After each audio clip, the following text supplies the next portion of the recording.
Hello student, I am Sonam. Welcome back to my YouTube channel Apna Vidyalaya. आज के इस video में हम आप सभी को बताएंगे क्लास 10th हिंदी में आप सभी को क्या क्या पढ़ना है, यानी आप सभी के क्लास 10th के पेपर हिंदी में आप सभी का ठीक है कौन कौन से क्वेश्चन आते हैं, क्या क्या टॉपिक आते हैं, सभी हम आप सभी को इस वीडियो में बताएंगे।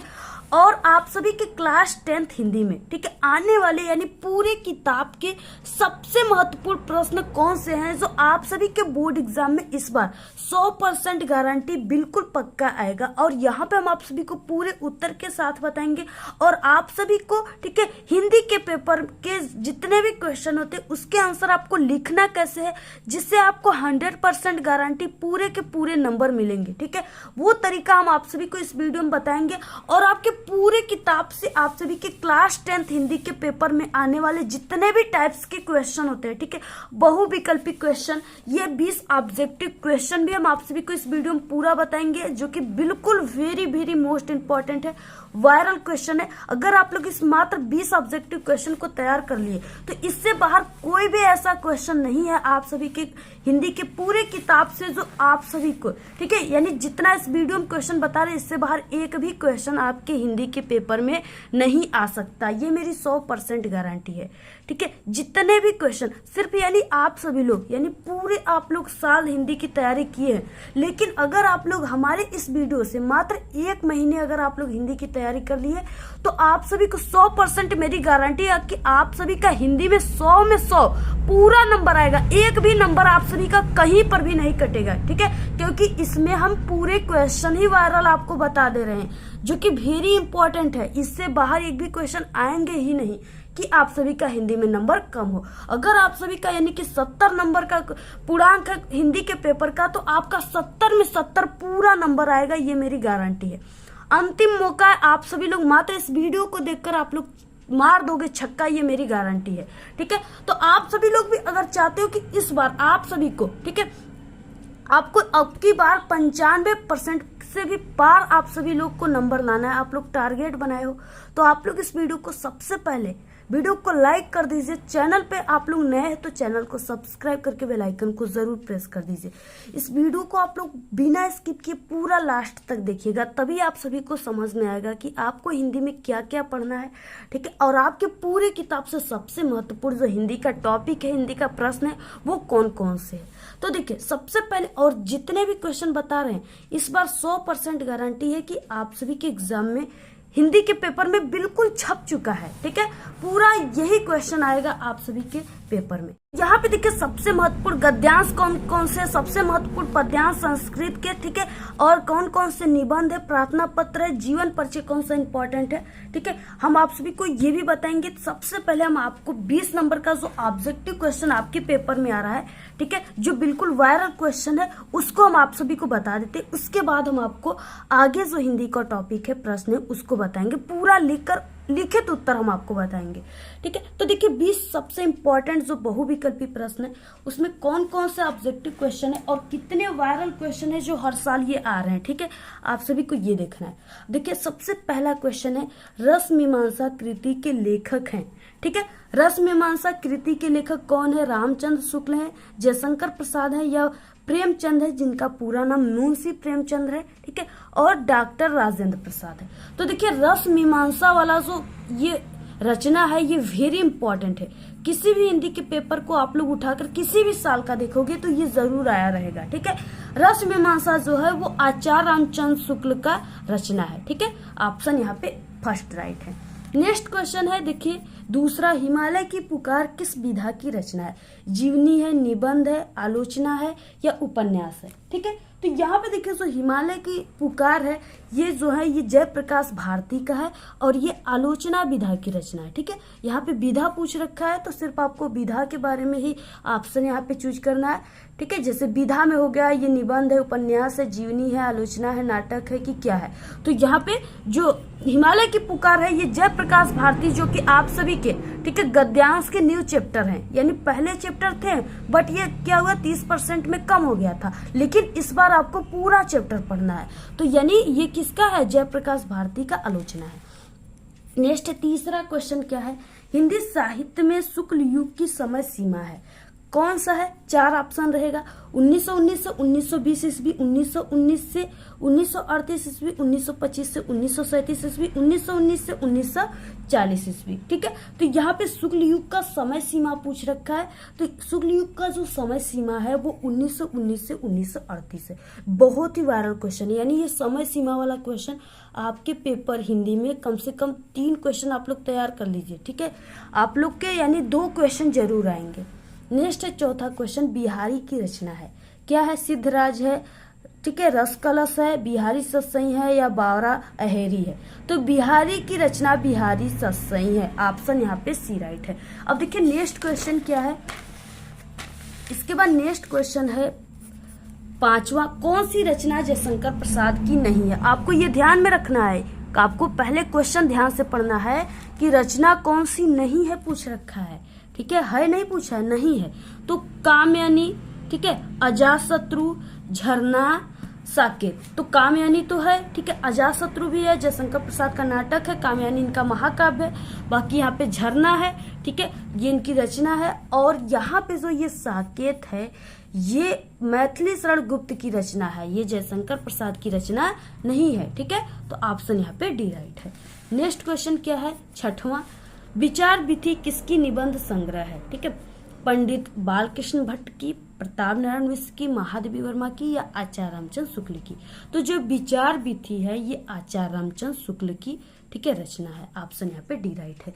देखिए जितने भी आप सभी के चैप्टर दिए हुए हैं ना आपके हिंदी में, गद्यांश और पद्यांश के, तो आप लोग जब उनके जीवन परिचय याद करने जाओगे तो उसी के नीचे जीवन परिचय के आपके बुक में या क्वेश्चन बैंक में, ठीक है, रचना दिया रहता है। तो आप लोग जिनका जीवन परिचय याद, यानी जितने भी चैप्टर आपके हिंदी के पेपर में दिए हुए हैं किताब में, आप लोग उन सभी के जीवन परिचय को याद कीजिए, यानी उनका नाम जो लेखक है और उनके नीचे जितने भी रचना है उसको याद कर लीजिए। और आप लोग ऐसे याद कीजिए, यानी कि आप लोग विचार विधि किसकी रचना है ये भी याद कर लीजिए कि हाँ आचार्य रामचंद्र शुक्ल की है। विचार विधि किस विधा की रचना है, तब ये निबंध की है। ठीक है, ये वाला भी, यानी 2 तरीके से आप लोग रचनाओं को जरूर याद कर लीजिए। और आपके हिंदी के जो किताब है ना उसी के गद्यांश और पद्यांश से रिलेटेड जो जितने भी कवि लेखक हैं उन्हीं से रिलेटेड रचना आता है, इससे बाहर एक भी रचना नहीं आता है। ठीक है, अगर आप लोग तैयार कर लीजिए विधा और लेखक की रचना तैयार कर लिए तो आपका बिल्कुल 10 नंबर तो पक्का हो जाएगा ऑब्जेक्टिव क्वेश्चन में।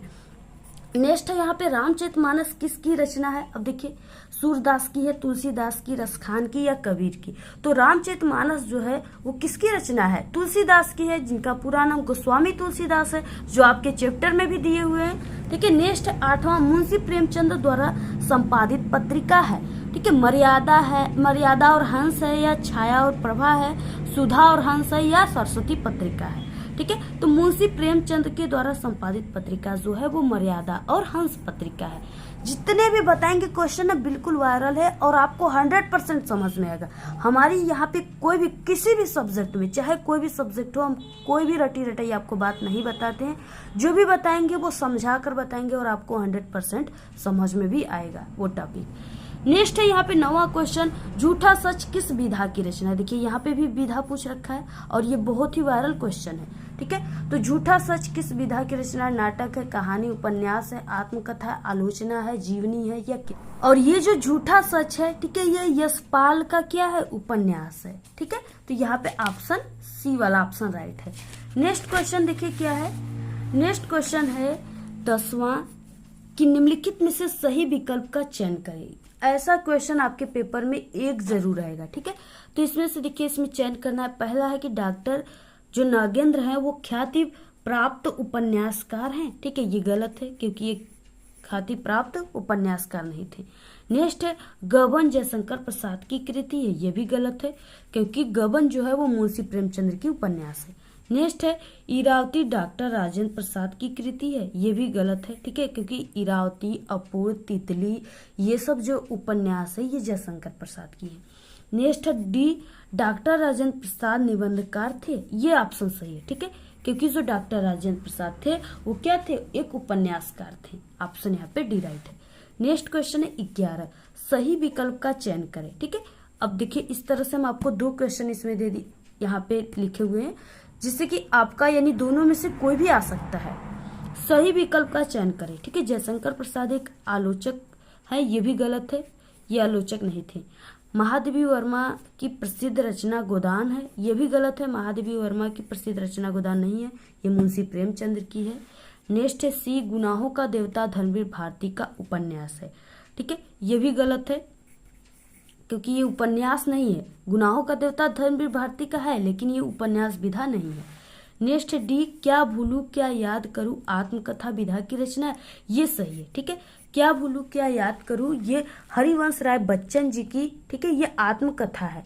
और हरिवंश राय बच्चन जी हैं जो है वो अमिताभ बच्चन को आप सभी लोग जानते हैं, उन्हीं के पिताजी थे। ठीक है, नेक्स्ट है 12 क्वेश्चन, करुण रस का स्थायी भाव है, शोक होता है, भय, हास्य या निवेद। ठीक है, अब देखिए हम आपको बता दें जो इस बार आपके रस आएंगे वो इसी तरीके से आते हैं। ठीक है, ऑब्जेक्टिव में आता है। पहले क्या था कि उसका परिभाषा, डेफिनेशन, एग्जाम्पल आप सभी को लिखना पड़ता था, बट इस बार सिर्फ ऑब्जेक्टिव के रूप में ही आएगा। और इसमें आप सभी को क्लास 10th में करुण रस और हास्य रस, ही 2 रस आपको पढ़ना है। ठीक है, तो आप लोग दोनों रस के स्थायी भाव को याद कर लीजिए और उससे रिलेटेड आप लोग 3-3 उदाहरणों को तैयार कर लीजिए, क्योंकि उदाहरण जो होता है इस तरीके से पहचानने के लिए उदाहरण दिया रहेगा और आपको पहचानने के लिए दे देगा कि ये कौन सा रस है। ठीक है, तो आप लोग इसको तैयार कर लीजिएगा। तो देखिए करुण रस का स्थायी भाव जो होता है वो शोक होता है। ठीक है, और हास्य रस का स्थायी भाव हास्य होता है। इस तरीके से हास्य रस का स्थायी भाव हास्य होता है। ठीक है, नेक्स्ट है 13 क्वेश्चन, पीपल पात सरिस मंडोला में कौन सा अलंकार है। अब देखिए यहाँ पे अलंकार पूछ रखा है। ठीक है, अलंकार में क्या है, अनुप्रास अलंकार है कि रूपक अलंकार है, उपमा है या श्लेष है। देखिए पीपल पात सरिस मन डोला, यानी क्या है कि जो मन है, ठीक है, मन की तुलना पीपल के पत्ते से की जा रही है। तो यहाँ पे क्या है, तुलना की जा रही है, तो यहाँ पे क्या हो जाएगा, उपमा अलंकार। ऑप्शन यहाँ पे सी राइट है। नेक्स्ट क्वेश्चन देखिए क्या है, टोटल हम आप सभी को 20 ऑब्जेक्टिव क्वेश्चन बता रहे हैं, इससे बाहर कोई क्वेश्चन नहीं आएगा। ठीक है, सोरठा के प्रथम एवं तृतीय चरण में कितनी मात्राएं होती है, 11-11 होती है, 13-13 या 16-16 या यहाँ पे 24-24। तो देखिए यहाँ पे प्रथम पूछ रखा है और तृतीय चरण में, प्रथम और तृतीय चरण में 11-11 मात्राएं होते हैं। ठीक है, बाकी दूसरा और चौथा चरण में जो है 13-13 मात्राएं होती हैं। तो यहाँ पे पूछ रखा है सिर्फ प्रथम और तृतीय, तो यहाँ पे ऑप्शन ए राइट है। और आपको देखिए छंद में आपको सोरठा और रोला छंद क्लास 10th में पढ़ना है, दोनों से रिलेटेड आप लोग मात्राओं को याद कर लीजिए और एग्जाम्पल को याद कर लीजिए। नेक्स्ट है 15, अपमान शब्द में कौन सा उपसर्ग लगा है। देखिए बात आती है उपसर्ग की। ठीक है, और यहाँ पे वर्ड दिया है अपमान। उपसर्ग का मतलब कि जो भी यहाँ पे वर्ड दिया है यहाँ पे, ठीक है, इसमें आगे कौन से शब्द लगे, यानी उपसर्ग का मतलब कि आगे लगने वाले शब्द। अब इसमें आगे कौन से शब्द लगे हैं, यहाँ पे उपसर्ग अप लगा हुआ है। ठीक है, और इसमें हम मान जोड़ दिए तो एक नई वर्ड बन गया अपमान। ठीक है, तो यहाँ पे आगे लगने वाले वर्ड को ही उपसर्ग कहते हैं। तो अप लगा है तो इसमें उपसर्ग क्या हो जाएगा, अप। तो ऑप्शन यहाँ पे राइट है। नेक्स्ट क्वेश्चन क्या है 16, राजा और रानी में कौन सा समास है। अब देखिए दिगु है, कर्मधारय है, द्वंद्व है या बहुव्रीहि। अब हम आपको बता दें कि राजा और रानी, ठीक है, यहाँ पे क्या है और है, जहां भी जिस वर्ड में इस तरीके से यहाँ पे और शब्द की लोप हो जाए वहां पे द्वंद्व समास होता है। ठीक है, जैसे माता पिता, माता और पिता, तो ये क्या हो गया, द्वंद्व समास बन गया क्योंकि और शब्द का उसके बीच में लोप है। तो इस तरीके से यहाँ पे हो गया द्वंद्व। ठीक है, जहां पर भी ऐसे और आ गया आप लोग बिना सोचे द्वंद्व समास मार दीजिए, 100% आपका राइट हो जाएगा। नेक्स्ट क्वेश्चन क्या है 17, कुआं का तत्सम है। ठीक है, आप लोग देखिए वीडियो को स्किप मत कीजिएगा और पूरा लास्ट तक वॉच करोगे तभी आप सभी का हिंदी में 100 में 100 पूरा नंबर आएगा।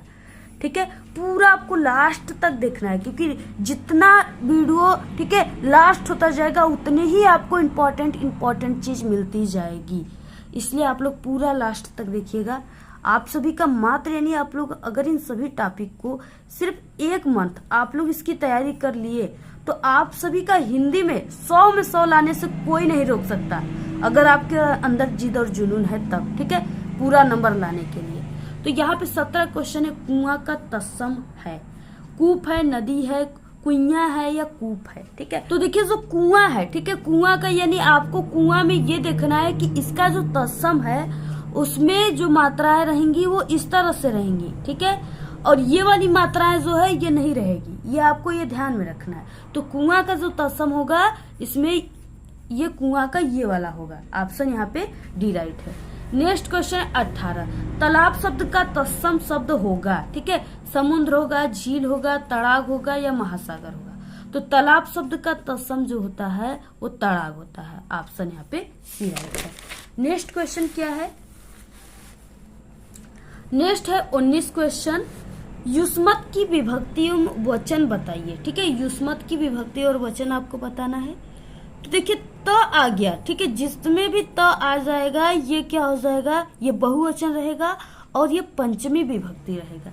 तो यहाँ पे ऑप्शन सी पंचमी विभक्ति बहुवचन, ठीक है। अगर आप सभी लोग यानी हमने जो है शब्द रूप और धातु रूप पहचानने की ट्रिक बताया हुआ है, अगर आप लोग मात्र उस छोटी सी ट्रिक की वीडियो देख लोगे तो आप लोग 1000 प्लस विभक्ति और वचन को, ठीक है, आप सभी लोग बिल्कुल ट्रिक से याद कर लोगे, कभी आपका गलत हो ही नहीं सकेगा। तो आप लोग इस वीडियो को जरूर देख लीजिएगा, विभक्ति पहचानने की ट्रिक, ठीक है। आप लोग हमारे चैनल के प्लेलिस्ट में देख लीजिएगा या आप लोग यूट्यूब पर सर्च कीजिएगा कि विभक्ति पहचानने की ट्रिक अपना विद्यालय, हमारे चैनल का नाम भी आपको सर्च करना है, ठीक है। वहां पे वीडियोज आ जाएंगे और वहां से आप लोग इस वीडियो को एक बार जरूर वॉच कर लीजिएगा, जिससे आपकी, ठीक है, जितने भी कंफ्यूजन है सब दूर हो जाएंगे। इस क्वेश्चन, जिस वाक्य में एक उद्देश्य और एक विधेय होता है उसे कहते हैं, ठीक है, संयुक्त वाक्य कहते हैं, मिश्रित वाक्य, सरल वाक्य या विधेय, तो उसे सरल वाक्य कहते हैं। ऑप्शन यहाँ पे सी राइट है, ठीक है। नेक्स्ट क्वेश्चन क्या है? नेक्स्ट दिया है 21 क्वेश्चन। जब वाक्य की क्रिया के लिंग वचन और पुरुष एक वचन पुल्लिंग तथा अन्य पुरुष में हो तो उसे कहते हैं, उसे क्या कहते हैं? कर्मणी का प्रयोग, भावे का प्रयोग, कर्तरी का प्रयोग, ठीक है, या वाच्य। तो यहाँ पे उसे भावे का प्रयोग कहते हैं। ऑप्शन यहाँ पे बी राइट। क्वेश्चन 22। कमल का पर्यायवाची शब्द है, जलद है, नीरद है, पंकज है, सभी है, ठीक है। यहाँ पे हम आप सभी को बता दें कि जैसे आपको अगर जल की पर्यायवाची पता है, ठीक है, तो जल की पर्यायवाची में आप लोग प्लस ज लास्ट में कर दोगे तो वो कमल की पर्यायवाची बन जाएगी, ठीक है। जैसे जल है, अब इसमें हम ज जोड़ दिए तो ये जलज हो गया, तो ये किसकी पर्यायवाची बन गया? कमल का, ठीक है। अगर इसमें यहाँ पे नीर होता है पानी का, ठीक है, इसमें हम क्या जोड़ दिए? ज जोड़ दिए, नीरज, तो ये हो गया किसका? कमल का। अगर जल की पर्यायवाची में हम द जोड़ देंगे तो ये बादल की पर्यायवाची बन जाएगी, जैसे ये बादल की पर्यायवाची है, ठीक है। अब देखिए यहाँ पे पंकज, अब यहाँ पे इसमें जो है यानी एक पंकज भी कमल की पर्यायवाची है, तो ऑप्शन यहाँ पे सी पंकज। बाकी ये सब जो है ये सब बादल के हैं, ठीक है। नेक्स्ट है 23 क्वेश्चन। संज्ञा अथवा सर्वनाम की विशेषता बताने वाले शब्दों को कहते हैं क्रिया, प्रतिविशेषण, सर्वनाम या विशेषण। तो यहाँ पे विशेषण कहते हैं। ऑप्शन डी राइट है। तो ये थे, ठीक है, टोटल यानी कि 23 ऑब्जेक्टिव क्वेश्चन हम आप सभी को बताएं। अगर आप लोग इन 23 ऑब्जेक्टिव क्वेश्चन को तैयार कर लेते हो तो आपका यहाँ से तो 20 नंबर पक्के हो गए, ठीक है। बाकी अब 50 नंबर वाले क्वेश्चन आपको कहाँ से मिलेंगे? 50 वाले नंबर वाले क्वेश्चन में सबसे इंपॉर्टेंट क्वेश्चन कौन सा है, ठीक है। अब इसके बाद हम आप सभी को ये बताते हैं और आपको उसको लिखना कैसे है, सब कुछ यहाँ पे हम आपको बिल्कुल लिख करके बताएंगे बहुत ही अच्छे तरीके से, ठीक है। और आप लोग देखिए, हम इस वीडियो में आप सभी लोगों के लिए इतना मेहनत कर रहे हैं, तो आप लोगों का भी कर्तव्य होता है कि इस वीडियो को आप लोग अपने सभी दोस्तों में व्हाट्सएप ग्रुप पे, ठीक है, टेलीग्राम ग्रुप पे जरूर आप लोग शेयर कीजिएगा। और आपको हम इसका PDF भी देंगे टेलीग्राम चैनल पे अपने, तो आप लोग हमारे टेलीग्राम चैनल को भी ज्वाइन कीजिएगा, उसका लिंक आपको इस वीडियो के डिस्क्रिप्शन में मिल जाएगा। तो देखिए इसमें क्या है, अब आपको हिंदी में 100 में 100 पूरा नंबर लाने के लिए क्या क्या पढ़ना है। तो सबसे पहले कि हिंदी के पूरे किताब के जो सबसे महत्वपूर्ण गद्यांश है वो आपको पढ़ना है, ठीक है। सबसे महत्वपूर्ण गद्यांश कौन कौन से है? तो सबसे पहला है कि कुसंग का ज्वर डैश डैश उठाती जाएगी, ठीक है। ये जो है ये आप सभी के एग्जाम में कम से कम, ठीक है, 15 से 20 बार आ चुका है, इतना वायरल है। यानी पूरे हिंदी का सबसे इम्पोर्टेंट अगर हम गद्यांश का बात करें तो ये कुसंग का जोर वाला है, ये आपके पेपर में 100% पक्का आएगा। अब देखिए पहला ये है। अब इसका आंसर आपको लिखना कैसे है, ठीक है। और दूसरा क्या है, विश्वास पात्र मित्र डैश डैश करना चाहिए। तो अब देखिए इस सबसे पहले का हम आपको बता देते हैं आंसर, इसके बाद हम आपको नेक्स्ट इंपॉर्टेंट बताएंगे क्वेश्चन, ठीक है। तो सबसे पहला था कि कुसंग का जोर। अब ये आपके पेपर में किस तरीके से आएगा और आपको उसको लिखना कैसे है। तो देखिए आप सभी का जो खंड ब है वर्णनात्मक प्रश्न, इसमें ये क्वेश्चन आएगा, ठीक है। 21 नंबर पे आप लोग कह सकते हो कि ये 6 नंबर का क्वेश्चन आता है, ठीक है। इस तरीके से दिया रहेगा। कुसंग का जोर सबसे भयानक होता है। ये केवल नीति और सद्वृत्ति का ही नाश नहीं करता बल्कि बुद्धि का भी क्षय करता है। किसी हुआ पुरुष की संगति यदि बुरी होगी तो वह उसके पैरों में बंधी चक्की के समान होगी जो उसे दिन दिन अवनति के गड्ढों में गिराती जाएगी, और यदि अच्छी होगी तो वो सहारा देने वाले बाहु के समान होगी जो उसे निरंतर उन्नति की पथ पर उठाती जाएगी, यानी उन्नति के पथ पर उठाती जाएगी, ठीक है। इस तरीके से अब देखिए इसमें 3 क्वेश्चन रहेंगे, पर क्वेश्चन 2-2 नंबर का रहेगा, ठीक है। यानी ये जो आप सभी के पेपर में, ठीक है, यहाँ पे ये जो आएगा गद्यांश, ये कितने नंबर का आएगा, 6 नंबर का, ठीक है। 6 नंबर में आएंगे। 2 गद्यांश दिए रहेंगे, इसमें अथवा करके दिया रहेगा, ठीक है। आपको जिस क्वेश्चन का आंसर तीनों का काफी अच्छे तरीके से याद है, आप लोग उसी गद्यांश को हल कीजिएगा। तो देखिए इसमें सबसे पहला है जो उसी को हम हल करते हैं, ठीक है, कुसंग का जोर, जो काफी इंपॉर्टेंट है। तो सबसे पहले इसमें क्या है, संदर्भ लिखने के लिए क्वेश्चन में दिया है। तो अब आपको देखिए लिखना कैसे है। सबसे पहले आपको खंड ब लिखना है, वर्णनात्मक प्रश्न लिखना है, ठीक है। इसके बाद प्रश्नोत्तर संख्या जो भी है आप लोग को यहाँ पे लिख देना है। प्रश्नोत्तर संख्या 21, ठीक है। क कर रहे हैं तो क लिखिए, ख कर रहे हैं तो ख लिखिए। इसके बाद देखिए ये गद्य है, तो सबसे पहले आपको गद्य लिखना है और आपको इस पैसेज का क्या करना है, यानी कि आपको आगे के 2 वर्ड डैश डैश करके, फर्स्ट के 2 वर्ड और डैश डैश करके लास्ट के 2 वर्ड लिखना है। कुसंग का जोर डैश डैश उठाती जाएगी, ठीक है। तो यहाँ पे हमने लिख दिया कुसंग का जोर डैश डैश उठाती जाएगी। इसके बाद पहले क्वेश्चन अ में क्या था, अ में था यहाँ पे संदर्भ लिखने के लिए आपको सबसे पहले अ लिख करके संदर्भ लिखना है, ठीक है। इसमें आपको संदर्भ को किस तरीके से लिखना है, टॉपर कैसे लिखते हैं जिससे उनको पूरे के पूरे नंबर मिलते हैं, ठीक है। तो यहाँ पे आपको क्या करना है, यानी संदर्भ में आपको पाठ का नाम, लेखक का नाम लिखना होता है। तो प्रस्तुत गद्यांश, ये गद्यांश है, तो गद्यांश हमारी पाठ्य पुस्तक हिंदी, ठीक है, गद्य खंड में संकलित मित्रता नामक पाठ से लिया गया। इसके लेखक आचार्य रामचंद्र शुक्ल है। यानी आपको ऐसे लिखना है संदर्भ। अगर आप लोग ऐसे लिखोगे तभी आपको 2 नंबर मिलेंगे।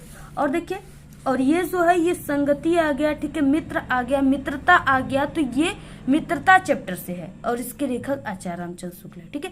हम गद्यांश और पद्यांश को पहचानने की पूरी ट्रिक भी बताएं। अगर आप लोग नहीं देखे हो तो आप लोग गद्यांश पहचानने की ट्रिक अपना विद्यालय यूट्यूब पर सर्च कर लीजिएगा, वीडियो आ जाएंगे, आसानी से देख लीजिएगा।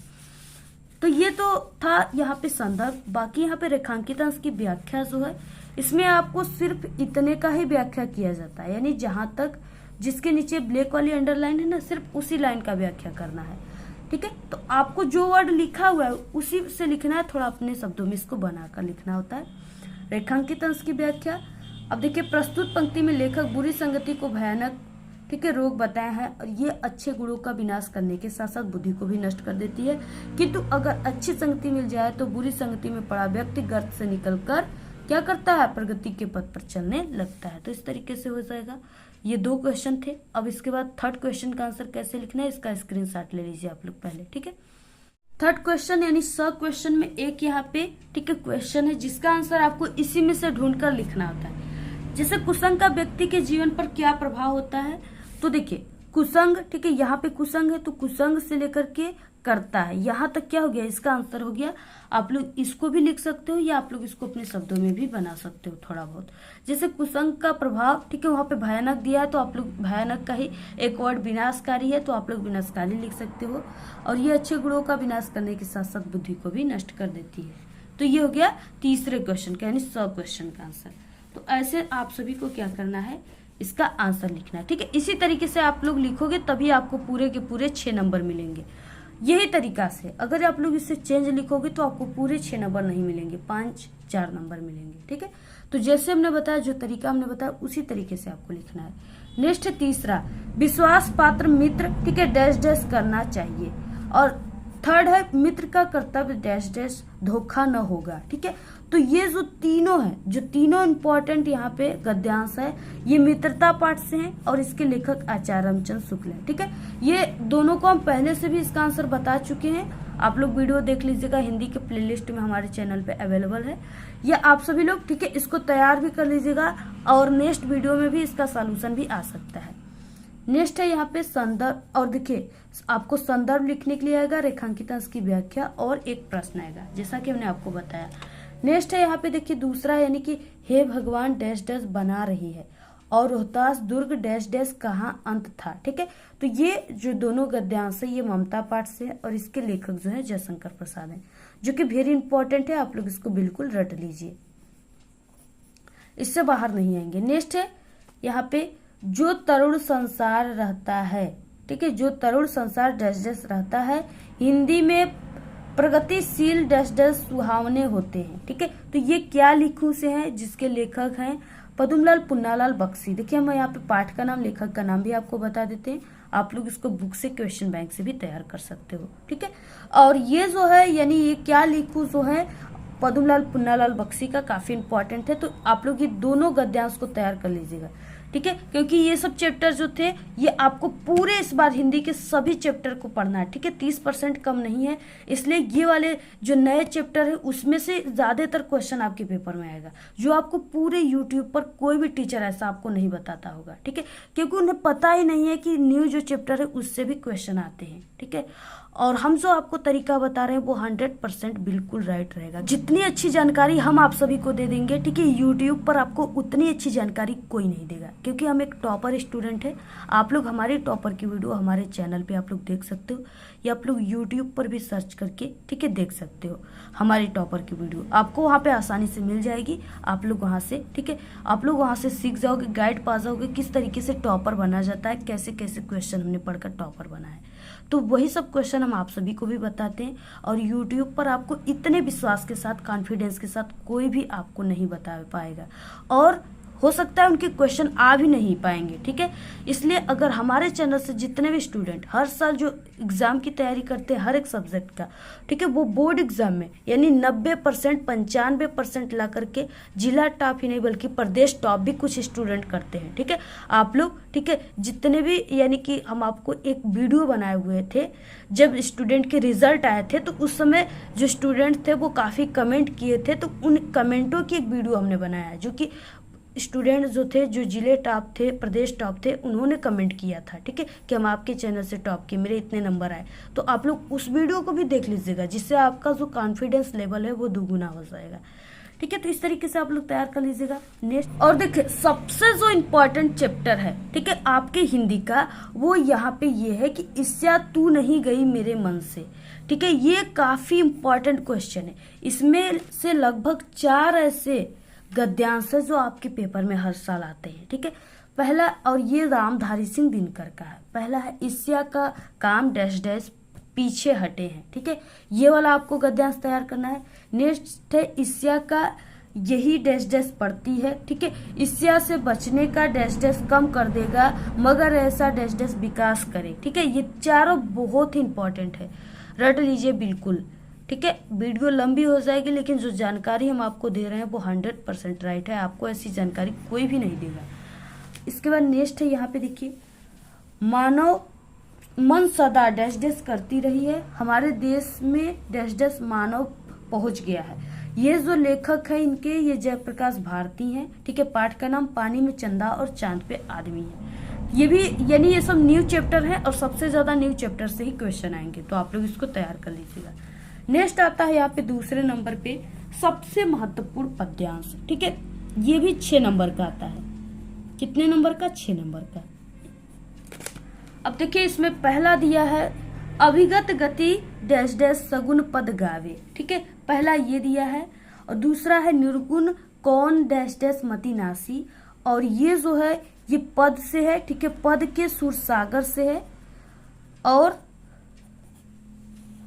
यहाँ पे कवि जो है वो सूरदास जी हैं। अब देखिए आपको लिखना कैसे है, पूरा हम आपको लिखने का तरीका यहाँ पे भी बताते जा रहे हैं। जिससे आप लोग इसको लिख के ठीक है अच्छे नंबर लाइए हिंदी में। तो सबसे पहले देखिए यहाँ पे जो पद्यांश है ठीक है वो पूरा पद्यांश क्या है। अभिगत गति कछु कहत न आवे, ज्यों गूगे मीठे फल को रस अंतर्गत ही भावे। ठीक है, परम स्वाद सबकी सुनिरंतर, अमित तोष उपजावे, मन बानी को अगम अगोचर, सो जाने जो पावे, रूप रेख गुण जाति जुगति, ताते सुर सगुन पद गावे। इस तरीके से ये दिया रहेगा। इसके नीचे जो है 3 क्वेश्चन रहेंगे। ठीक है, पहला क्वेश्चन रहेगा कि प्रस्तुत पद्यांश का संदर्भ लिखिए। दूसरा रहेगा रेखांकित अंश की व्याख्या कीजिए। तीसरा रहेगा कि प्रस्तुत पंक्तियों में कौन सा रस है। ठीक है, ये रहेगा। तो देखिए सबसे पहले कि आपको सिर्फ यहाँ से लेकर के इतने का रेखांकित अंश का मतलब इतने का व्याख्या करना है। अब आपको व्याख्या कैसे करना है कि कैसे लिखना स्टार्ट करना है जिससे आपको पूरे 6 नंबर मिल जाए, एक भी नंबर न कटे। तो वो इस तरीके से सबसे पहले प्रश्नोत्तर संख्या जो भी है नंबर, ठीक है, 2, 3, 4, 22, 21 जो भी आप लोग लिख लीजिएगा। पद में अभिगत गति यानी अभिगत गति, ठीक है, फर्स्ट के 2 वर्ड और डैश डैश करके लास्ट के 2 वर्ड, पद गावे। तो यहाँ पे अभिगत गति डैश डैश पद गावे। सबसे पहला और क्वेश्चन में संदर्भ लिखने के लिए है। ठीक है, इसके नीचे आप लोग इस तरीके से अंडरलाइन भी कर सकते हो।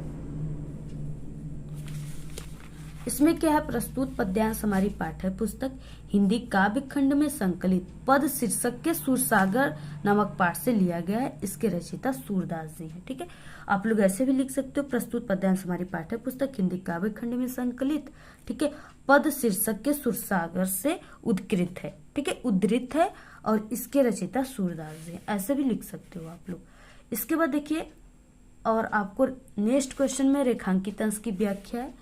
इसमें सिर्फ आपको यहाँ से लेकर के यहाँ तक की व्याख्या करना है। सबसे पहले हम आपको इसका सारांश बता देते हैं, काफी सरल है, आप लोग को याद हो जाएगा, इंटरेस्टिंग है। ठीक है, देखिए, अभिगत गति कछु कहत न आवे, ज्यों गूगे मीठे फल को रस अंतर्गत ही भावे।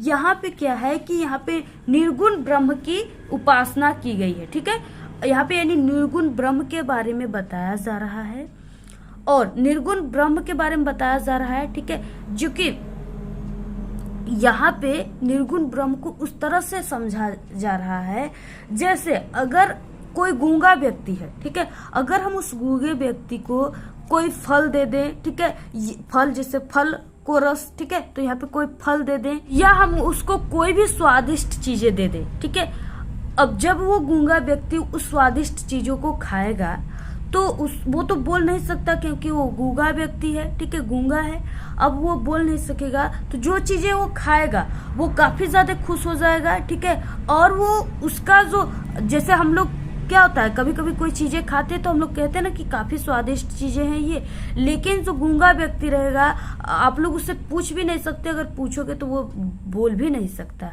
वो यानी कि वो कितना भी स्वादिष्ट चीजें खा ले लेकिन वो अपने जबान से अपने मुंह से कभी भी नहीं कह सकता कि ये फल इतना स्वादिष्ट था। ठीक है, सिर्फ वो उसका रस अंदर ही अंदर अपने, ठीक है, उसका परम स्वाद का आनंद वो अपने मन में ही ले सकता है, वो दूसरों से इसे कह नहीं सकता क्योंकि वो बोल नहीं सकता।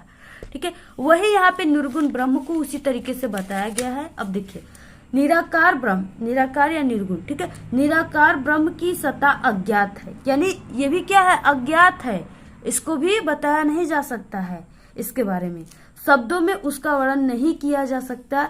जिस प्रकार गूंगा व्यक्ति मीठे फल के रस को भीतर ही भीतर प्राप्त करता है, उसे फल का रस तो मिलता है, बहुत मजे से वो खाता है। ठीक है, लेकिन क्या है कि उसे परम संतोष भी मिलता है, किंतु वो वाणी से व्यक्त नहीं कर सकता कि ये चीजें इतनी स्वादिष्ट थी।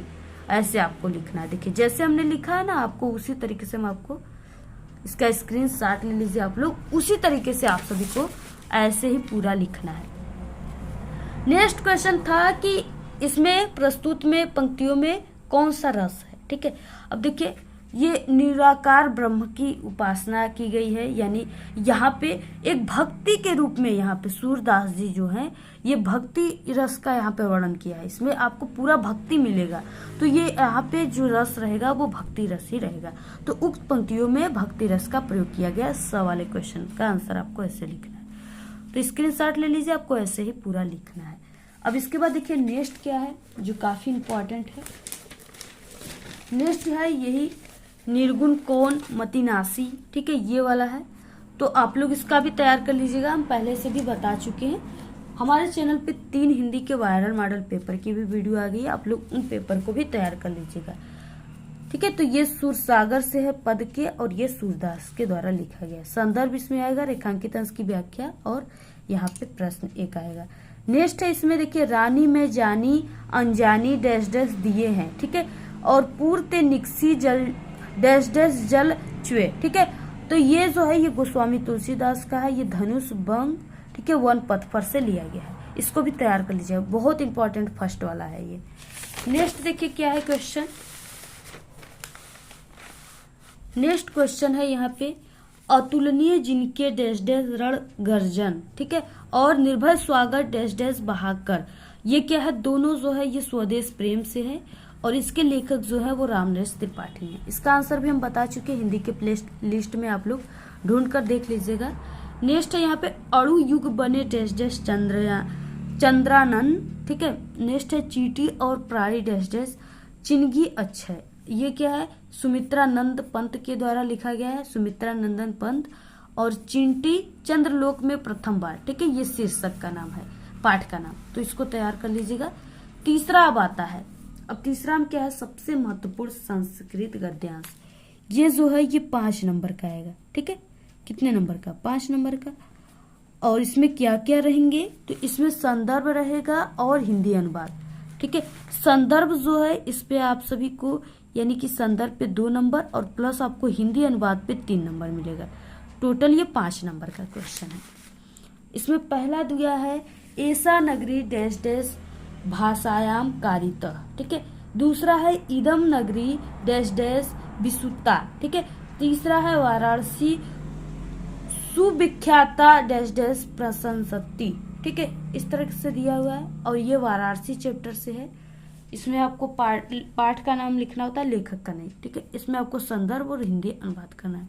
कैसे करना है जिससे आपको पूरे 5 नंबर मिले, तो देखिए सबसे पहले प्रश्नोत्तर संख्या, संस्कृत गद्य आप लोग लिखोगे, और ऐसा नगरी डैश डैश कारितः। ठीक है, इसमें संदर्भ आपको लिखना है, प्रस्तुत गद्यांश हमारी पाठ्य पुस्तक हिंदी के संस्कृत खंड में संकलित वाराणसी नामक पाठ से लिया गया है। ठीक है, सबसे पहले यानी आपको सिर्फ वाराणसी से लिया गया है, तो आप लोग यहाँ पे वाराणसी लिखेंगे। और इसके बाद देखिए इसका हिंदी अनुवाद आप लोग कैसे करोगे। ठीक है, तो इसमें हिंदी अनुवाद में क्या है, यह नगरी भारतीय संस्कृति और संस्कृत भाषा का केंद्र स्थल है। ठीक है, यहीं से संस्कृत साहित्य और संस्कृत का प्रकाश सब जगह फैला था। मुगल युवराज दारा सिकोह ने यहाँ आकर भारतीय दर्शन शास्त्रों का अध्ययन किया था।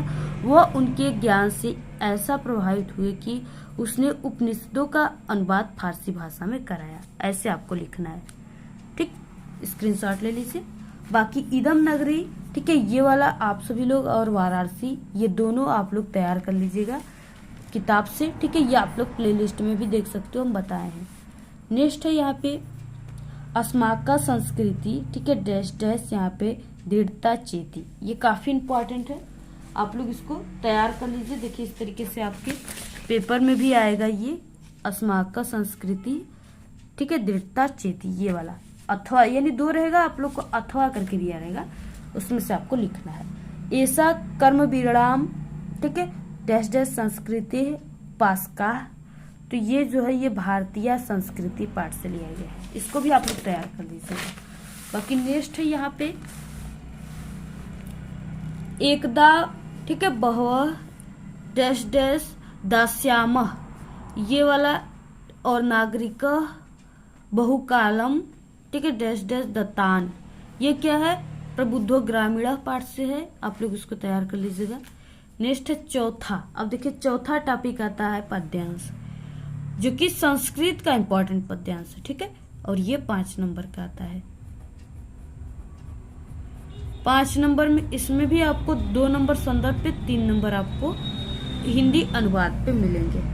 तो सबसे पहला है, सर्वे भवन्तु सुखिनः सर्वे सन्तु निरामया सर्वे भद्राणि पश्यन्तु मा कश्चित् दुःख भाग् भवेत्। ठीक है, ये भारतीय संस्कृति से है। अब इसका आपको लिखना कैसे है जिससे आपको पूरे के पूरे जो है 5 नंबर मिले, तो यहाँ पे आपको लिखना इस तरीके से है। यानी सबसे पहले आपको संस्कृत पद, या आप लोग संस्कृत श्लोक लिख सकते हो, सर्वे भवन्तु डैश डैश भवेत् संदर्भ में प्रस्तुत श्लोक हमारी पाठ्य पुस्तक हिंदी के संस्कृत खंड के अंतर्गत भारतीय संस्कृति नामक पाठ से लिया गया है। हिंदी अनुवाद में सर्वे भवन्तु सुखिनः यानी सभी लोग सुखी रहो, ठीक है। सर्वे भवन्तु सुखिनः सर्वे सन्तु निरामयाः यानी सब लोग रोग रहित हो यानी कि निरोग हो। सर्वे यानी सर्वे भवन्तु सुखिनः सर्वे सन्तु निरामयाः सर्वे भद्राणि पश्यन्तु। पश्यन्तु का मतलब होता है देखना, ठीक है। भद्राणि का मतलब कल्याण को, यानी सब लोग कल्याण को देखे, यानी सर्वे भद्राणि पश्यन्तु माँ कश्चित् दुःख भाग् भवेत् कोई भी दुखी न हो, ठीक है। अर्थात इस पंक्ति में, इस श्लोक में सभी के कल्याण की कामना की गई है। नेक्स्ट है नीर क्षीर डैश डैश कह, ठीक है। ये भी बहुत ही वायरल क्वेश्चन था, बहुत वेरी इंपॉर्टेंट, कई बार आया हुआ है। ये हम आप सभी के, ठीक है, हर साल आने वाले पेपर से, ठीक है, क्वेश्चन बैंक से और आपके पूरे किताब से, अलग अलग प्रकाशन से, सभी से काफी मेहनत से हम यहाँ पे आपको, ठीक है, और 5 सालों से एक्सपीरियंस जो है हमें, जो आपके हिंदी में 10th के ऑल सब्जेक्ट में क्वेश्चन आते हैं, सभी एक्सपीरियंस के साथ हम आपको बता रहे हैं। ये सब बिल्कुल वायरल क्वेश्चन है, तो ये वाला, ठीक है, आप लोग तैयार कर लीजिएगा। ये अनुक्ति विलासा चैप्टर से है। नेक्स्ट है मानम हित्वा डैश डैश सुखी भवेत्, ठीक है, जीवन सूत्राणी चैप्टर से है, तैयार कर लीजिए बिल्कुल आप लोग। अब्दो दुर्गामी डैश डैश सपंडित, ये भी प्रबुद्धो ग्रामीण पाठ से पत्र वाला, तो आप लोग इसको तैयार कर लीजिए। नेक्स्ट है 5वां क्वेश्चन। सबसे पहले 5वां क्वेश्चन कितने नंबर का आता है, तो ये 5 नंबर का ही आएगा, ठीक। 3 नंबर आपको जीवन परिचय पर, 2 नंबर आपको रचना पर मिलेगा। इसमें सबसे इम्पोर्टेंट लेखक का जीवन परिचय में सबसे पहले कौन है, आचार्य रामचंद्र शुक्ल हैं, ठीक है, जो वेरी इंपॉर्टेंट, आप लोग इसको रट लीजिएगा। और सबसे पहले आपको देखिए हम बता देते हैं कि इसको आपको लिखना कैसे है जिससे आपको पूरे नंबर मिलेंगे, ठीक है। तो यहाँ पे जो नंबर है, जो भी नंबर रहेगा आप लोग यहाँ पे लिख दीजिएगा, ठीक है। सबसे पहले आपको इस तरीके से हेडिंग डालना है जीवन परिचय, ठीक है। हिंदी के प्रमुख साहित्यकार आचार्य रामचंद्र शुक्ल का जन्म 1884 ईस्वी में बस्ती जिले के अगोना नामक ग्राम में हुआ था, ठीक है। और आपको जो इम्पोर्टेंट चीज है, जैसे जीवन परिचय यानी जन्म इनका, ठीक है, पिता का नाम, माता का नाम, मृत्यु इनकी, इसको आपको काले पेन से लिखना है। तो 1884 ईस्वी में बस्ती जिले के अगोना नामक ग्राम में हुआ था। इनके पिता का नाम चंद्रवली शुक्ल था तथा माता का नाम विभासी था, ठीक है। अगर आपको माता का नाम याद है तो आप लोग लिखिए, नहीं याद है तो सिर्फ पिता का ही लिखिए। इनकी प्रारंभिक जो शिक्षा थी वो हमीरपुर में हुई थी। 1921 ईस्वी में मिर्जापुर के मिशन स्कूल से इन्होंने हाई स्कूल की परीक्षा उत्तीर्ण की थी, ठीक है। और गणित में कमजोर, यानी ये गणित में फेल हुए थे, इनकी गणित अच्छी नहीं थी, मैथ, तो गणित में कमजोर होने के कारण इंटर की परीक्षा नहीं दे सके। कुछ दिनों तक इन्होंने नागरिक परिचारिका सभा, ये इनकी पत्रिका थी, जिसका इन्होंने संपादन किया था, ठीक है, संपादन किया था। इसके बाद क्या हुआ, श्वास का दौरा पड़ने के कारण इनका जो मृत्यु हुआ था वो 1941 ईस्वी में हो गया, ठीक है। यहाँ पे इस तरीके से यहाँ पे जगह नहीं था तो यहाँ पे हमने लिखा हुआ है 1941 ईस्वी में हो गया इनका निधन। इनकी प्रमुख रचनाएं आप सभी को लास्ट में जरूर 2-3 लिख देनी है। रसमीमांसा, चिंतामणि, त्रिवेणी, विचार भी थी, ठीक है, क्योंकि 2 नंबर आपको रचनाओं पर ही मिल रहे हैं, तो आपको ऐसे लिखना, पूरा जीवन परिचय आपको इसी तरीके से लिखना है। इसके बाद नेक्स्ट है दूसरा, देखिए जयशंकर प्रसाद का है, ठीक है। आपको 4 याद कर लेना है, यहाँ पे ये 4 नंबर का है, ये पहला है, ये दूसरा है, तीसरा, चौथा, ठीक है। 4 जीवन परिचय आपको लेखक का याद कर लेना है। दूसरा है जयशंकर प्रसाद का। जयशंकर प्रसाद का आपको कैसे लिखना है, तो इस तरीके से प्रश्नोत्तर संख्या जो भी है जयशंकर प्रसाद। और देखिए एक तरीका है बॉक्स बनाकर लिखना, जो कि एक टॉपर की तरीका होती है, क्योंकि जो एग्जामिनर टीचर होते हैं वो सिर्फ आपके इसी बॉक्स को देखकर ही आपको नंबर देते हैं, क्योंकि उनको इतना पढ़ने का टाइम नहीं होता है कि वो पूरे के पूरे आपके जीवन परिचय को पढ़े, ठीक है। इसलिए आपको बॉक्स बनाकर लिखना है और जितने भी इम्पोर्टेंट चीजें हैं वो आपको बॉक्स में ही लिखना है। यानी सिर्फ आप लोग 3 से और 6 चीजों से आप लोग पूरा जीवन परिचय बना लोगे, किसी भी का भी कवि या लेखक का। तो वो है नाम में जयशंकर प्रसाद। जन्म आपको लिखना है 1889 ईस्वी। और देखिए इनके जन्म में मतभेद है, ठीक है, यानी 1889 भी आप लोग लिख सकते हो। अगर आपको 1890 आप लोग लिख रहे हो, आपको याद है, तो आप लोग 1890 भी लिख सकते हो, यानी दोनों इनका लिखा जाता है जन्म। स्थान काशी वाराणसी में हुआ था, वाराणसी में, बनारस में। पिता का नाम देवी प्रसाद। रचनाएं कामयानी, लहर, तितली, ठीक है, इरावती, अपूर्ण। मृत्यु 1937 ईस्वी में हो गया। जीवन परिचय में इस तरह से लिखना है। को जीवन परिचय में कैसे लिखना है? जयशंकर प्रसाद का जन्म काशी के एक प्रतिष्ठित वैश्य परिवार में सन 1889 ईस्वी, या आप लोग 1890 भी लिख सकते हो, ठीक है। 1890 ईस्वी में हुआ था। इनके पिता का नाम देवी प्रसाद तथा माता का नाम मुन्नी देवी था। बचपन में ही पिता का मृत्यु हो जाने के कारण जयशंकर प्रसाद की प्रारंभिक शिक्षा घर पर ही हुई। घर पर ही इन्होंने हिंदी, संस्कृत, उर्दू, फारसी, ठीक है, भाषा का गहन अध्ययन किया। इनका बचपन तो सुख से बीता, किंतु बाद में इन्हें अत्यधिक कठिनाइयों का सामना करना पड़ा। इनका जीवन बड़ा ही संघर्षशील था, क्योंकि अल्पावस्था में इनके पिता का जो है, ठीक है, छाया इनके सर से चला गया था, जिससे घर की पूरी जिम्मेदारी इनके ऊपर आ गई थी, जिससे इनके ऊपर इनको काफी ज्यादा कठिनाइयों का सामना करना पड़ा और इनका जीवन भी बड़ा ही संघर्षशील हो गया। अल्पावस्था में ही क्षय रोग से ग्रस्त होने के कारण सन 1937 ईस्वी में ये स्वर्ग सिधार गए, ठीक है, भगवान को प्यारे हो गए। इसके बाद रचनाएं में है कामयानी, लहर, तितली, झरना इत्यादि। ये सब रचनाएं आपको लास्ट में लिख देना है। बाकी यहाँ पे रामधारी सिंह दिनकर और डॉक्टर भगवत सराय, ठीक है, इनके दोनों आप सभी को हमारे चैनल पे मिल जाएगा, आप लोग देख लीजिएगा। काफी इंपॉर्टेंट है, 4 याद कर लिए, इससे बाहर कोई नहीं आएगा, मेरी गारंटी है। नेक्स्ट है कवि गोस्वामी तुलसीदास, सुमित्रानंद पंत, सूरदास, महादेवी वर्मा, ठीक है। तो गोस्वामी तुलसीदास का जो जीवन परिचय वो आपको कैसे लिखना है, इस तरीके से आपको, ठीक है, जो भी नंबर है आपको लिखने के बाद तुलसीदास आपको यहाँ पे लिख देना है, गोस्वामी तुलसीदास बॉक्स यहाँ पे बना लेना है। इसमें आपको गोस्वामी तुलसीदास, और देखिए हम आपको बता दें कि अगर आप लोग गोस्वामी तुलसीदास का जो इनका जन्म है वो क्लियर नहीं है, क्योंकि ये लोग संत थे, ठीक है, कहाँ जन्मे हैं, कब जन्मे हैं, इसके बारे में कितने कवि विद्वान मत दिए हैं, लेकिन अलग अलग सबका मत है। इसलिए आपको यानी जहाँ पर गूगल पे या आपको बुक में, किताब में जो भी लिखा हुआ है, ठीक है, उसी को आपको सही मानना है। इनका कोई आपको, ठीक है, इनका 1554 बताएगा, कोई 1532 वगैरह बताएगा, यही सब, यानी कि इसमें मतभेद है, कोई क्लियर अभी तक नहीं हुआ है, ठीक है। तो यहाँ पे जन्म इनकी संवत 1554 ईस्वी में हुआ था। और देखिए अगर आप लोग संवत में लिख रहे हो तो आपको संवत में लिखना है, जन्म मृत्यु दोनों। अगर आप लोग इनका, ठीक है, सन में लिख रहे हो तो आपको सन में लिखना है, जन्म मृत्यु दोनों। ये नहीं कि जन्म आप लोग संवत में लिख दिए, मृत्यु आप लोग को सन में लिख दिए, ऐसा आपको नहीं करना, गलत हो जाएगा। स्थान राजापुर बांदा। पिता का नाम आत्माराम दुबे, ठीक है। रचनाएं रामचरितमानस। मृत्यु 1600 यानी 80 ईस्वी में हुआ था, संवत। अब लिखना कैसे है, तो इसी तरीके से लिखना है। गोस्वामी तुलसीदास का जन्म संवत 1554 ईस्वी को बांदा जिले के राजापुर नामक गांव में हुआ था। इनके पिता का नाम आत्माराम दुबे तथा माता का नाम हुलसी था। इनका बचपन का नाम रामबोला था, क्योंकि देखिए जो तुलसीदास जी थे, इनका जब जन्म हुआ था तो इनके मुख में दांत पाए गए, ठीक है, और ये जन्म लेते ही राम का नाम ले लिए, बोल दिए, जिसे इनके राम बोला या इन्हें तुला राम भी कहा जाता है। और दांत होने के कारण इनके मुख में, इनके माता पिता, इन्हें बचपन में इनके मुख में दांत हो गया था, ठीक है, जन्म लेते ही। तो इनके माता पिता इन्हें राक्षस समझ के नदी के किनारे कहीं फेंक दिए थे, ठीक है, क्योंकि जो बच्चे जन्म लेते हैं उनके मुख में दांत थोड़ी नहीं होता, वो बोलने थोड़ी नहीं लगते, इसलिए ये बोलने लगे तो भाई ये सबसे अलग हो गए। तो उस समय के लोग इन्हें राक्षस ही समझ लिए, तो इसको क्या किए कि इनको त्याग दिए, ठीक है।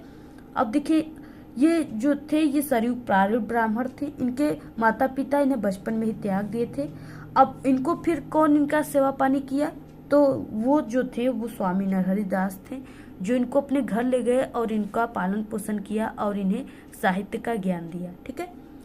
इनका विवाह भी उन्होंने कराया रत्नावली से साथ, और ये अपनी पत्नी के प्रेम पास में बहुत ही अनुरुक्त रहते थे, यानी पत्नी से बहुत ज्यादा प्रेम करते थे। लेकिन पत्नी के डांट के कारण इनके मन में क्या हो गया, वैराग्य उत्पन्न हो गया, ठीक है। और ये काशी चले गए। इनका जीवन काशी, अयोध्या और चित्रकूट में अधिक बीता है। इनकी मृत्यु जो थी वो संवत 1680 ईस्वी काशी के 80 घाट पर हुई, ठीक है। जैसे कहावत है, संवत 1680 गंग के तीर, सावर शुक्ला सप्तमी, तुलसी तजो शरीर, इस तरीके से कोई कहावत है, तो आप लोग इसको भी तैयार रखना। रचनाएं रामचरितमानस, विनय पत्रिका, गीतावली, ठीक है, यही सब है। देखिए काफी थक चुके हैं, लेकिन हम आप सभी को बता रहे हैं क्योंकि हमें बहुत ज्यादा समय हो गया बोलते बोलते।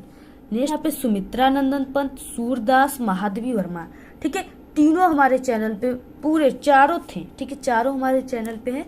आप लोग प्लेलिस्ट भी हमने बनाया है, आप लोग हमारे चैनल के प्लेलिस्ट में आइएगा, वहां से आप लोग हिंदी के 10th हिंदी और 12th हिंदी, ठीक है, दोनों है। तो आप लोग उसमें से सुमित्रा नंदन पंत का, सूरदास का, महादेवी वर्मा का जीवन परिचय देखकर तैयार कर लीजिएगा। या आप लोग यूट्यूब पर भी सर्च करोगे हमारे चैनल का नाम, यानी कि सुमित्रा नंदन पंत का जीवन परिचय अपना विद्यालय, तो वहाँ पे हमारी वीडियोज आ जाएंगी। सूरदास का जीवन परिचय अपना विद्यालय, तो वहाँ पे भी आ जाएंगी। महादेवी वर्मा उसका भी आ जाएगा, ठीक है।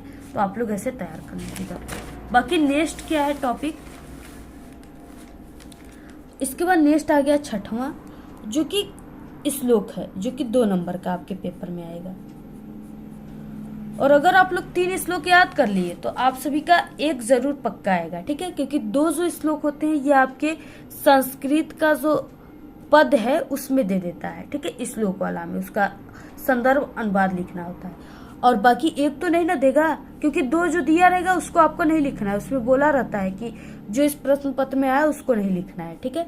तो उसमें आप लोग ये वाला याद कर लीजिए, अब्दो दीर्घामि च साक्षरो न च पंडित अमुख स्फुट वक्ता च यो जानती स पंडित, ठीक है, ये वाला याद कर लीजिए।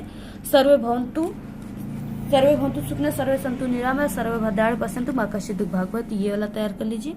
नेक्स्ट है मानम हित्वा प्रियो भवति क्रोधम हित्वा न सोचति, ठीक है, यही सब है। आप लोग तीनों को याद कर लीजिए, इससे बाहर कुछ नहीं आएगा।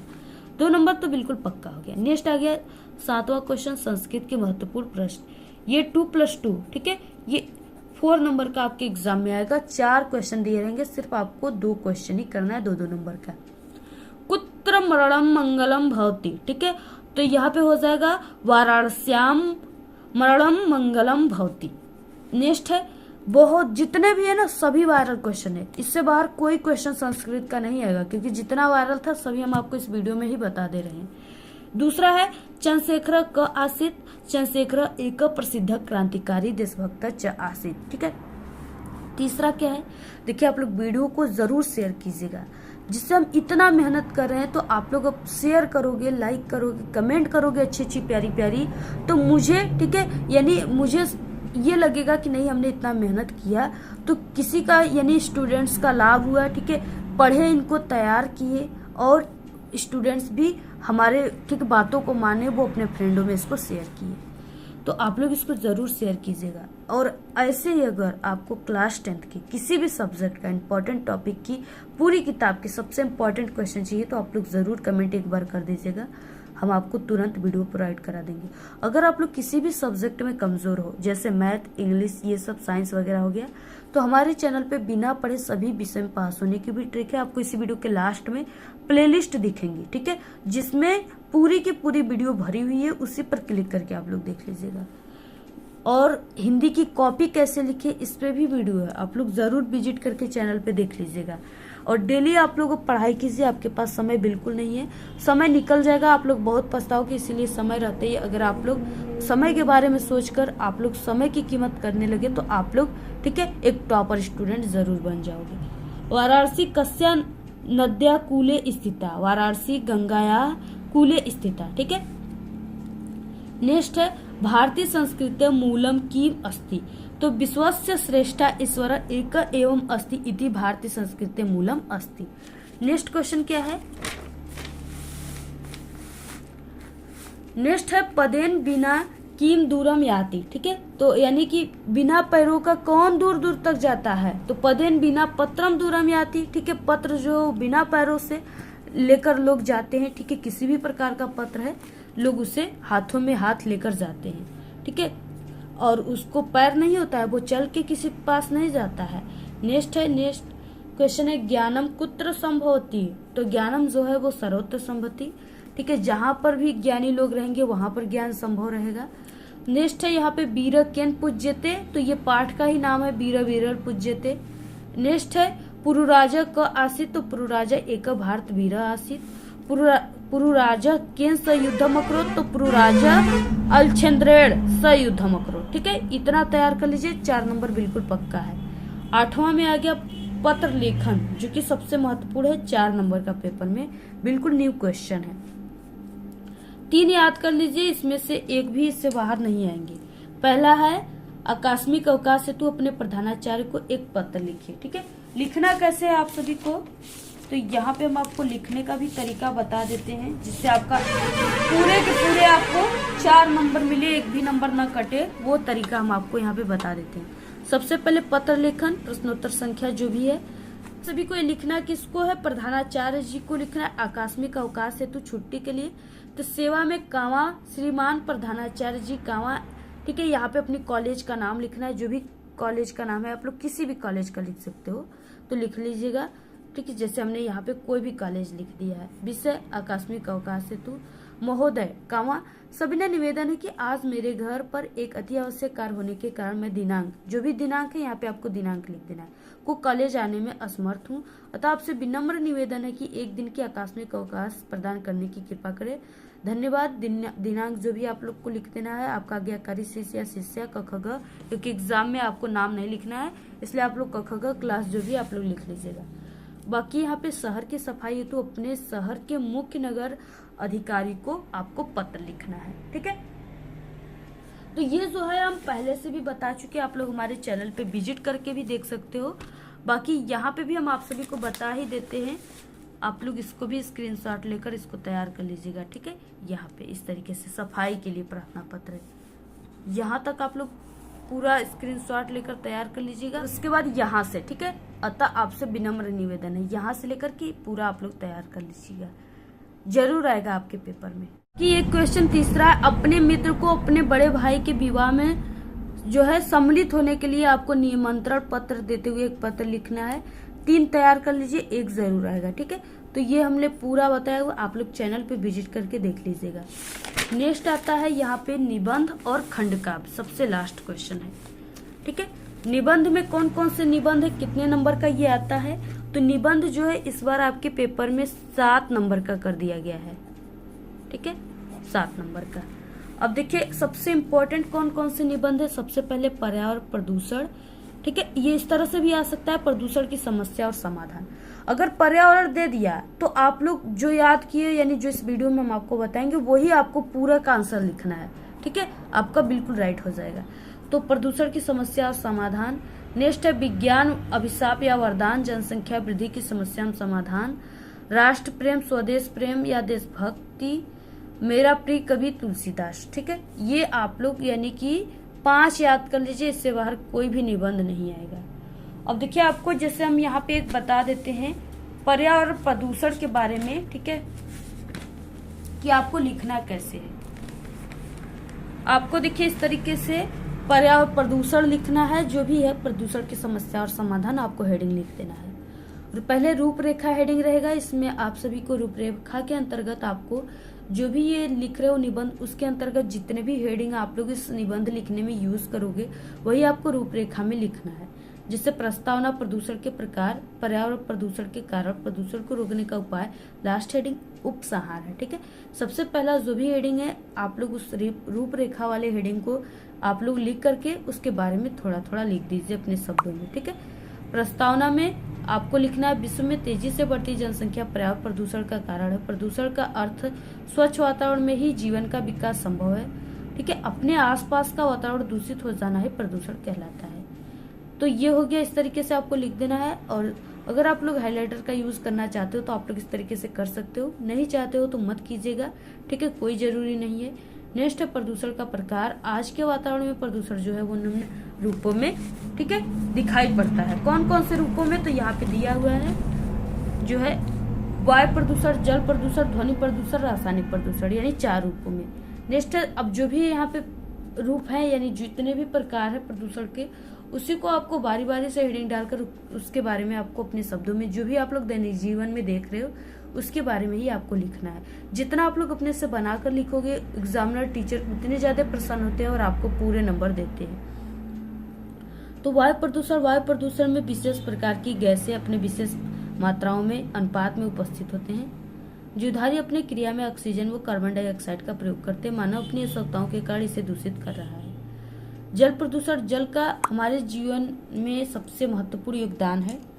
ठीक है, जैसा कि गांव-गांव में जो होता है, आप लोग जल की टंकियों को देखे होंगे, ट्रैक्टर पे आते हैं उस टंकियों के पीछे लिखा होता है जल ही जीवन है। ठीक है, तो इसलिए हाँ सच बात है, जल ही जीवन है। जल के बिना जो है मानव का जीवित रहना असंभव है। ठीक है, जल में कुछ तत्व जैसे खनिज लवण, कार्बनिक, अकार्बनिक गैसें आदि का अधिक मात्रा हो जाने से जो जल है वो प्रदूषित हो जाता है। इसका स्क्रीनशॉट ले लीजिए आप लोग, और इसको आप लोग बिल्कुल जैसे मन तैसे आप लोग रटिए, लेकिन इसको रट लीजिए, समझ लीजिए, तैयार कर लीजिए। ध्वनि प्रदूषण आज की एक नई समस्या है। इसे वैज्ञानिक प्रगति ने पैदा किया है। जैसे मोटर कार, ट्रेन तथा कारखानों, मशीनों, लाउड स्पीकरों आदि की ध्वनि प्रदूषण बढ़ जाता है। ठीक है, जो कि ध्वनि प्रदूषण का कारण बन जाता है। जैसा कि आप लोग को हमारे भी वीडियो में कभी कभी मोटर कारों की हार्न, ठीक है, पीप पाप सुनाई देती होगी। इसके लिए आप सभी से सॉरी, क्योंकि ठीक है हमारे घर के तरफ से ये सब होता है। जैसे यहाँ पे देखिए ट्रेन की आवाज आपको सुनाई दे रही है ना। नेक्स्ट है यहाँ पे रासायनिक प्रदूषण। आज के आधुनिक खेती से रासायनिक प्रदूषण तेजी से बढ़ रहा है। अत्यधिक जनसंख्या वृद्धि के कारण उपज में वृद्धि होने के लिए, ठीक है, दवाइयों और कीटनाशकों का प्रयोग हो रहा है। प्रदूषण का कारण क्या है? पर्यावरण प्रदूषण का सबसे बड़ा कारण जो है विश्व में तेजी से जनसंख्या वृद्धि है। जनसंख्या सुरसा की भांति विकराल रूप धारण की हुई है। ठीक है, स्क्रीनशॉट ले लीजिए आप लोग, इसको रट लीजिए। और इसके बाद विकराल रूप धारण की हुई है। दूसरा कारण है इसका विज्ञान, मानव पर इसका बुरा प्रभाव पड़ रहा है। प्रदूषण को रोकने का उपाय बढ़ती हुई जनसंख्या पर रोकथाम तथा अधिक से अधिक जो है वृक्षारोपण, यानी वृक्ष लगाया जाए, पेड़ पौधे लगाया जाए। ठीक है, आप लोग भी एक वृक्ष जरूर लगा दीजिए अपने बर्थडे पर, या कोई भी दिन है आप लोग लगा दीजिए, जो आपको बड़ा होकर वो आपको अच्छा ऑक्सीजन देगा। ठीक है, आपको गर्मियों में छां देगा, ताजी हवाएं देगा, तो आप लोग जरूर लगाइए। और आपके घरों के आसपास का पर्यावरण संतुलन भी अच्छी बनी रहेगी। तो वृक्षारोपण आप लोग कीजिए। ठीक है, जल में कचरे व मृत शरीर जो है उसको न बहाया जाए तथा धुआं से बचने के लिए कल कारखानों को वहां लगाया जाए जहां पे जनसंख्या कम होती हो। उपसंहार, इसके लिए हम सबको मिलकर पर्यावरण को बचाना होगा। प्रदूषण की समस्या आज पूरे विश्व में है। इसके लिए शासन व सरकार को मिलकर पूर्ण रूप से इस पे ध्यान देना चाहिए और पर्यावरण को बचाने के लिए उचित कार्य करना चाहिए। इस तरीके से आपको पूरा लिखना है। आप लोग इसका स्क्रीनशॉट ले लीजिए और इसको तैयार कर लीजिए। यानी ये जो प्रदूषण वाला है ये पक्का आएगा, ये हिंदी में बिल्कुल लिखित है हर साल कि ये पेपर में जरूर आता है। इसके बाद देखिए विज्ञान अभिशाप या वरदान। ठीक है, ये हम बताए हुए, आप लोग चैनल पे विजिट करके देख लीजिएगा। 5-6 दिन हो रहा है, अभी हमने पूरा इसके बारे में बताया है लिखित रूप से, आप लोग देख लीजिएगा जरूर। जनसंख्या वृद्धि की समस्या में समाधान। ठीक है, ये भी चैनल पे प्लेलिस्ट में आप लोग देख लीजिएगा। राष्ट्र प्रेम, स्वदेश प्रेम या देशभक्ति, इसकी वीडियो आने वाली बहुत जल्दी। और मेरे प्रिय कवि, इसका हम बना चुके, आप लोग देख लीजिएगा। नेक्स्ट आता है 10वां में खंड काव्य, जो कि 3 नंबर का आपके पेपर में आता है। ठीक है, खंड काव्य जो होता है ये जिला वाइज होता है, यानी ये जिले के हिसाब से आता है और कई दिया रहेगा जिसमें से आपको सिर्फ एक ही क्वेश्चन का आंसर इसमें से करना होता है। जैसे मुक्ति दूत हो गया, ठीक है, 3 नंबर का रहेगा। मुक्ति दूत, ज्योति जवाहर, अग्र पूजा, मेवाड़ मुकुट, ठीक है, जय सुभाष, कर्णवीर, तुमुल, इस तरीके से कई दिया हुआ है। अब देखिए ये जिले के हिसाब से आपको तैयार करके जाना है। आप लोग जिस जिले के हो ये मुझे नहीं पता है, लेकिन कमेंट करोगे तो हो सकता है हम ट्राई करेंगे कि आप सभी को हम बता दें कि आप लोग इस जिले के हो तो आपको ये वाला खंड का पढ़ना याद करना है। अगर हाँ, और आप लोग अपने टीचर से भी संपर्क कर सकते हो, और आपके पास अगर हिंदी का किताब है, क्वेश्चन बैंक है, तो उसमें भी आप सभी लोग देख सकते हो। ठीक है, फर्स्ट पेज में उसके वहाँ पे भी आपको मिल जाएगा। तो इस तरीके से आप लोग को तैयार करके जाना है। तो ये हो गए हिंदी के सबसे इम्पोर्टेंट, ठीक है, 10 टॉपिक। यानी पूरे आपके हिंदी के पेपर में इतने ही क्वेश्चन आते हैं, यही सब चीजें आपको हिंदी में पढ़ना है, यही सब आपके हिंदी के पेपर में पूछे जाते हैं। तो आप लोग जरूर इस पूरे टॉपिक को तैयार कर लीजिएगा, जितने भी यहाँ पे हम बताए हैं। आप लोग से जो भी है 1 महीने में, 1.5 महीने में हो जाएगा तैयार। ठीक है, तो आप लोग उसको जरूर कर लीजिए। टारगेट बनाइए, जितने भी क्वेश्चन है आप लोग 2-3 क्वेश्चन डेली तैयार कीजिए, जिससे आपका 1 महीने में तैयार हो जाएगा आप लोग। ठीक है, इससे बाहर हिंदी में कुछ नहीं आएगा, इसलिए आप लोग इसको तैयार कर लीजिए। इसके बाद हमारे चैनल पे 3 हिंदी के मॉडल पेपर भी हैं, उसको भी आप लोग तैयार कर लीजिएगा। ठीक है, जो कि बिल्कुल न्यू पैटर्न पे आधारित है। और बाकी हमारे चैनल पे डेली हिंदी के इंपॉर्टेंट क्वेश्चन आते हैं, सभी के सॉल्यूशन, जितने भी क्वेश्चन हैं, ऑब्जेक्टिव क्वेश्चन आते हैं। तो आप लोग डेली वीडियो को देखिए और 10th की संपूर्ण तैयारी हमारे चैनल पे कराई जाती है। अभी आप लोग चैनल को सब्सक्राइब कीजिए, डेली वीडियो को देखिए। आप लोग इस बार 100% बोर्ड एग्जाम में बिल्कुल टॉपर बनोगे, ठीक है। और इस वीडियो को आप लोग अपने सभी दोस्तों में जरूर शेयर कीजिएगा और अच्छी अच्छी प्यारी प्यारी कमेंट जरूर कीजिएगा। तो आज के इस वीडियो में सिर्फ इतना ही। आपको ये वीडियो कैसा लगा? अगर वीडियो पसंद आए तो एक बड़ा सा लाइक कर दे, चैनल पे नए तो सब्सक्राइब करके बेल आइकन को जरूर प्रेस कर दे। Thanks, all the very best, bye bye.